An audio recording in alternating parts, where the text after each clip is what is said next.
Hi everyone, it's Kyra and Bernie from Goldfields Physio, and we're here to talk about some differences and similarities between physio and exercise physiology. So Bernie, break it down for me. What is an exercise physiologist? So an exercise physiologist will help promote management of injury through exercise and also management of chronic conditions.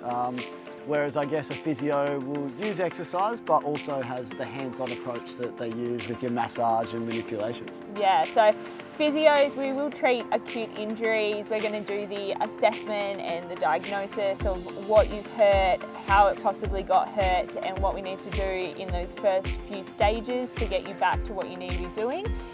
But then quite quickly we like to try and hand over to the exercise physiologist when you're sort of back to a good baseline level and you're ready to start taking it that next step further to getting back to work or getting back to sport, and that's where Bernie will come into play to help build up that strength and conditioning. Yeah, and I would find based on the injury that if it's a knee, an ankle or a shoulder, you can transfer over to primarily exercise-based rehab earlier, but if it's a neck or a back, you tend to stay with physio for longer before you transition over all the way.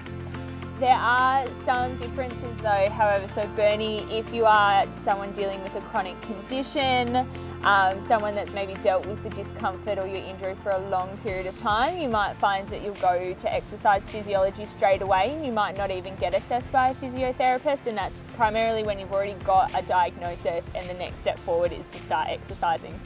Anything else, Bernie? I guess just that with some injuries, you'll be seeing both for a while. So sometimes you'll still require a bit of hands-on injury to release the muscles, but for the most part, you'll also be doing exercise. So that's where the multidisciplinary approach of seeing both a physio and an EP at the same time is the best way to manage your injury. Awesome. Well, hopefully we've answered all your questions, guys, and we look forward to seeing you in the clinic.